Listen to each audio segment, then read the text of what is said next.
Well, we are really grateful to disaster management, which intervened decisively and went beyond the call of duty in ensuring that they discover as many people as possible. And we are happy that they've done a very good job. We are awaiting the outcome of the investigation, particularly on the approvals of building plans and whether building plans, because even before the construction takes place, the building plans must explain how and what type of equipment is going to be used to carry such a big building. And you've got some technical departments in the municipality which goes into detail. They can even return the building plans and say, but here you don't tell us how you are going to secure this building. So I'm more interested in that because it's important that the people who are responsible for approval of construction, especially of big buildings, they don't cut corners. They do a thorough job, because we all live in high-rise buildings now. We all work in the high-rise buildings now. So this creates a lot of panic amongst our people as to what extent are we safe, have this plan really been thoroughly inspected. And then the second one should be that we need to hold the developer responsible, because there are so many undocumented people who are here, and some from Mozambique, some from Malawi, Zimbabwe, and so on and so forth, and Lesotho. So we need to understand what was the responsible. Once a building collapses and it belongs to you, you have a duty to show courtesy to those who died in that building and to their families, amongst other things, to even take interviews to show that you take responsibility. But if you knew from the beginning that you engaged in dodgy things, you'll disappear, you'll run away.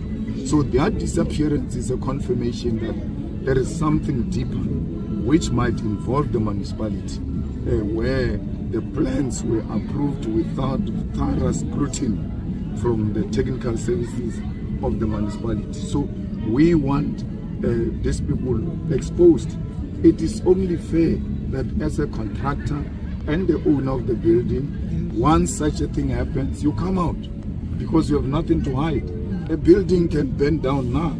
I can't disappear. The EFF head office burns down and then I disappear. I have to go and want to understand from the side as to what really happened, and then show empathy and be with the family. So you know the drawings were not proper, and the material used was not sufficient to carry such a building, especially with such a roof structure. It was a concrete roof structure, which means the foundation was supposed to be extremely solid and enough still used to reinforce the basement. But by the look of things, after the rescue team is done now, there's nothing that suggests that there was thorough reinforcement in the basement so that it can carry such a concrete slab as a roof. And you've got so many floors going up, and there is no anything from a layman's perspective, at least when you look at it, you don't see that there was much effort taken in reinforcing the basement, because remember, the basement has a duty to carry the whole building. And if you don't get it right, it's like a foundation. The house will not stand the test of time. So then I'm happy part of the investigation, it involves the police. Police must be able to say this is the wrongdoing which was done. They might run now, but they won't survive. The law will catch up with them, especially the contractor and the owner, because you can see they were colluding. Why is the contractor disappearing and the owner disappearing? Because those are two different people. I might have hired a contractor who did not follow what the engineer said you must follow. So I've got nothing to hide. Or I'm a contractor who was coerced into doing wrong things by the owner, who said we must cut corners because it's more expensive to do what they are trying to do. So we're interested in the contractor, we're interested in the owner as well. A lot of panic amongst our people is to what extent are we safe? Have this plant really been thoroughly inspected? And then the second one should be that we need to hold the developer responsible, because there are so many undocumented people who are here, and some from Mozambique, some from Malawi, Zimbabwe, and so on and so forth, and Lesotho. So we need to understand what was the rationality behind employing people who don't have documents, because it then fits into our own perception that they get hired so that they can be exploited and they've got no rights, and when they try to protest, the police are called upon.